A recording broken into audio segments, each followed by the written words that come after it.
तो नमस्ते YouTube family, कैसे हैं आप लोग। उम्मीद है कि आप सब अच्छे होंगे और अपने अपने आप पे स्वस्थ होंगे। तो हम मिल रहे हैं फिर से एक नए वीडियो में। और आज मैं आपके लिए लेके आई हूँ स्टोरी वीडियो, जो कि किसी की रियल स्टोरी है। रियल स्टोरी है किसी के जीवन की। तो उसका ये वीडियो है और ये स्टोरी कविता की है।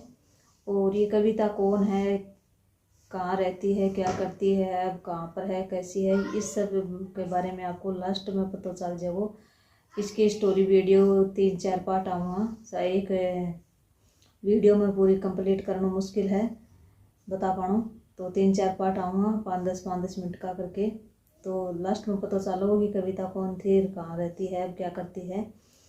तो चलो हम स्टार्ट इसकी स्टोरी की तरफ बढ़ते हैं। और आज की स्टोरी हमारी है बाल विवाह पर, क्योंकि बाल विवाह करना आप सबको वैसे तो पता ही है कि सरासर गलत है। और गलत क्यों है और इसका क्या क्या दुष्परिणाम होते हैं, ये एक लड़की जिसका हुआ हो वही समझ सकती है। तो हमारी जो आज की स्टोरी है कविता की, तो कविता ने ये सब चीज़ें देखी हैं, उसके साथ ये सब हुआ है। तो चलो आपके साथ शेयर करते हैं उसकी स्टोरी। तो सबसे पहले तो हम कविता की, जब 1.5 साल की थी कविता की उम्र, तब से उसके जीवन में संघर्ष शुरू हो गया था। मतलब सबसे पहला संघर्ष था कविता को अपनी माँ से दूर होना। और वो अपनी माँ से दूर हो गई। और अपनी माँ से दूर क्यों हुई, क्योंकि उसकी माँ की तबीयत बहुत ज़्यादा ख़राब हो गई। और आसपास सभी ने उनसे रिश्ते नाते तोड़ दिए थे एक तरह से। मतलब कोई आता जाता नहीं था, कविता की माँ को देखने वाला कोई नहीं था। और कविता की मम्मी की तबीयत, कविता का कोई छोटा और भाई या बहन आने वाला था, फिर वो बहन आई, तो भाई बहन आने वाला था। तो इस सिलसिले में उसकी तबीयत बहुत ज़्यादा ख़राब हो गई। और कविता के पापा जो मजदूरी करते थे, तो वो सुबह जल्दी उठकर और अपना खाना बनाना और कविता की माँ के लिए कुछ दवाई पानी का इंतज़ाम करना, और फिर वो जल्दी काम पर जल्दी जाना उनको। और फिर शाम को जल्दी काम से वापस लौटना और लौट के फिर उसकी माँ के लिए दवाई का इंतज़ाम करना, मतलब शहर से जाकर दवाई लाना कविता की माँ के लिए। उसकी तबीयत बहुत ज़्यादा ख़राब थी उन दिनों। वो फिर आके शाम का खाना वाना कविता को भी देखना था और सब कुछ वो खुद ही देखा करते थे कविता के पापा। तो वो दिन कविता के जीवन के और उनके परिवार के लिए बहुत ही कठिन मुश्किल भरे दिन थे। और दिन भर कविता अपनी माँ के साथ रहती थी। तो कविता की माँ बिल्कुल भी अपनी बेटी बच्चों को देखभाल नहीं कर पा रही थी और बहुत दुखी रहती थी। फिर उन्हीं दिनों कविता के मामा जी आए कविता की माँ से मिलने के लिए। तो कविता की माँ ने और मम्मी ने बोला कि भाई मेरी तबीयत बहुत ख़राब रहती है और मैं देखभाल नहीं कर पा रही हूँ, तो आप मेरे लिए कुछ कर पाओ तो मेरी बेटी को ले जाओ, यानी कि कविता की नानी के यहाँ। तो वो मिलने आए। फिर वो दिन था कविता अपनी माँ से दूर हो गई। और उस वक्त महज कविता की उम्र 1.5 से 2 साल रही होगी। हाँ, 1.5 से 2 साल रही होगी। तभी उसके मामा जी कविता को ले गए। और तब कविता बिल्कुल इन सबसे अनजान थी कि वो कितने दिन के लिए अपनी माँ से बिछड़ रही है। और तो चली गई फिर वो कविता तो। और पीछे से उसकी माँ का इलाज चलता रहा। फिर आस पड़ोसी भी कोई मदद नहीं करते थे उनके परिवार की, क्योंकि कविता के दादाजी जो फौज से रिटायरमेंट है और वो थोड़े सख्त स्वभाव के थे। तो उनके कोई होगा उनका पारिवारिक मामला, उसके चलते हुए कोई भी उनकी मदद नहीं करना चाहता था उसके दादाजी की भय की वजह से। तो कोई भी नहीं आता था कविता की माँ के पास। इसलिए फिर बहुत वैद्य और डॉक्टर को दिखाने के बाद किसी ने बताया कि इसकी माँ को अगर शेरनी का दूध पिला दिया जाए तो इसकी तबीयत ठीक हो सकती है। तो उसके पापा ने जैसे तैसे करके उसका भी इंतज़ाम किया। और उधर कविता अपनी नानी के यहाँ पहुँच चुकी थी।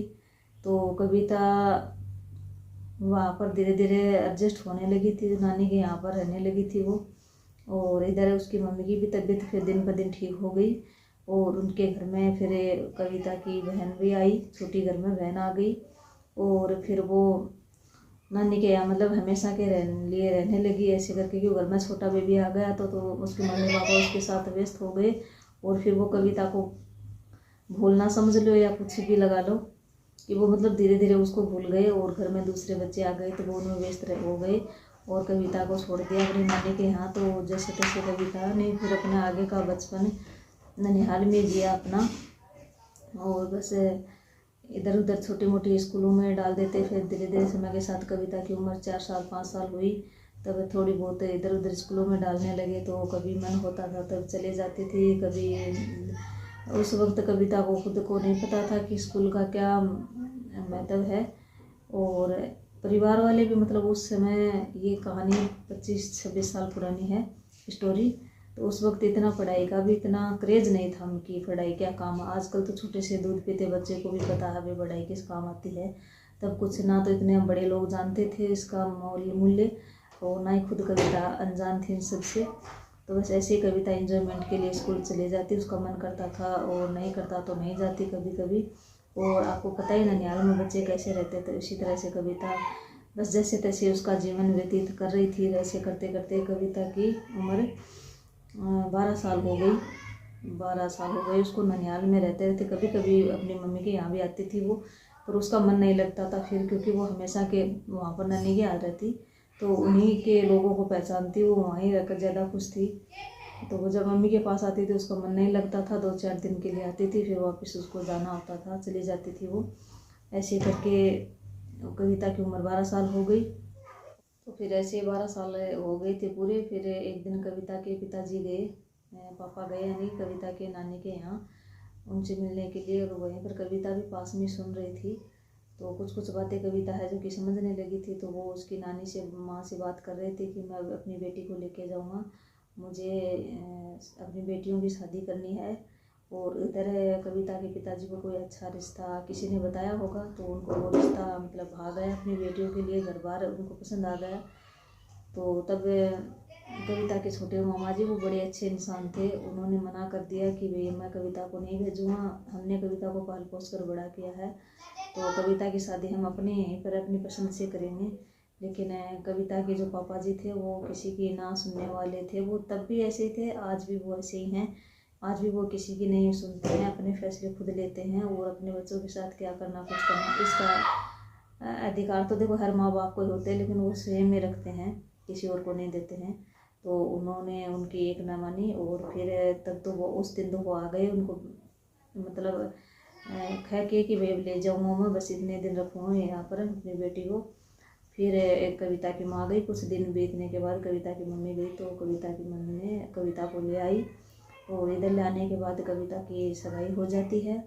जबकि उस टाइम में ये बाल विवाह था, लेकिन किसी ने कुछ नहीं कहा। परिवार वालों ने भी सोचा कि चलो गरीब परिवार है, करने दो, अपने बच्चों की शादी कर रहा है, ऐसे बोलते हैं ना हमारे भाषा में, ये हाथ पीड़े करना, तो कर दो, करने देते हैं। कुछ नहीं बोला परिवार वालों ने भी, और ऐसे करके कविता की सगाई हो गई। फिर कविता की सगाई करते 2002 आ गया, तो कविता की शादी हो गई, शादी कर दी फिर कविता की। तो कविता ससुराल आ गई। फिर ससुराल आने के बाद 2-3 दिन रहने के बाद कविता को वापस मायके ले जाया गया कि 1 साल के लिए नहीं भेजेंगे हम, जो मुकलावा बोलते थे कि मुकलावा नहीं करेंगे वैसे। तो बात तो 2 साल की हुई थी कविता के ससुराल वालों के साथ, लेकिन कविता के जो हस्बैंड थे उनको ये बात मंजूर नहीं हुई। उन्होंने 2 साल के लिए तो वो नहीं माने, लेकिन 1 साल के लिए फिर वो मान गए। फिर कविता को 1 साल के लिए मायके छोड़ दिया उन्होंने। फिर 1 साल के बाद वो कविता को ले आए, तो कविता फिर आ गई थी ससुराल। तो आप समझ लो 12 साल की उसकी शादी हुई थी, 1 साल वो मायके में रही, यानी कि 13 साल लगा सकते हैं आप आराम से। 13 साल की हुई हो गई कविता, तब ससुराल आने लगी। वो आप समझ सकते हैं 13 साल की बच्ची कितनी बड़ी होती है। लेकिन अब वो कविता बच्ची नहीं रही, वो एक किसी की पत्नी बन चुकी थी, किसी की घर की बहू यानी कि बिननी बन चुकी थी। तो घर वाले, परिवार वाले, ससुराल वाले उससे उम्मीद करते थे ये बहू की तरह ये घर की देख रेख करे, घर को संभाले।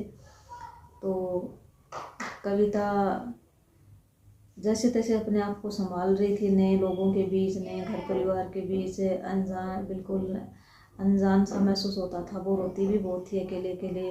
तब फ़ोन भी नहीं हुआ करते थे कि घर वालों से बात हो जाए, क्योंकि बिल्कुल भी फ़ोन किसी किसी के पास होते थे, बहुत ही मुश्किल से बात हो पाती थी, और गांव में मायके वालों के पास तो बिल्कुल भी नहीं था, तो बहुत कम बात होती थी। लेकिन फिर जैसे तैसे उसको इस दौरान जो बाल विवाह के कारण जो शारीरिक और मानसिक दौर से गुजरना होता है हर लड़की को, तो इस दौर से कविता भी गुजरी। लेकिन फिर जैसे तैसे करके सब कुछ ठीक होने लगा और समय व्यतीत होने लगा। तो इसी तरह समय बीतता रहा, और इसी दौरान फिर कविता की पढ़ाई लिखाई सब वहीं पर समाप्त हो गई, और वो ससुराल आ गई। और ससुराल आने के बाद जो हर एक लड़की के जीवन की दिनचर्या होती है, जीवन शैली होती है, वैसे ही कविता की हो गई। सुबह उठना, सारा घर का काम करना, सब के खाने पीने का ध्यान रखना, वैसे कविता भी अपना जीवन देखने लगी।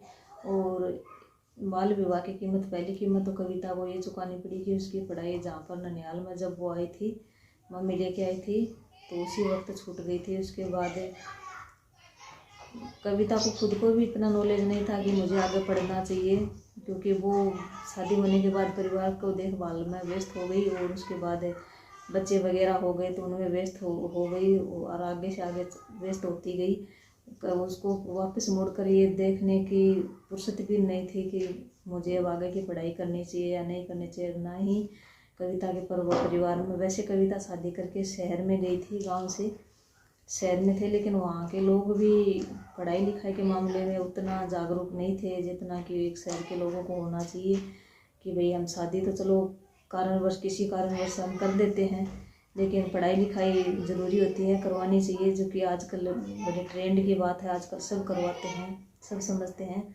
लेकिन कविता की किस्मत ऐसी नहीं थी, तो कविता की पढ़ाई वहीं पर छूट गई, और आगे फिर कविता को पढ़ाई करने का मौका नहीं मिला। और इसमें सबसे बड़ी गलती कविता की खुद की भी थी, क्योंकि उसने भी नहीं सोचा कि भाई ज़िंदगी तो उसकी थी, उसने कभी नहीं सोचा कि मुझे पढ़ना चाहिए।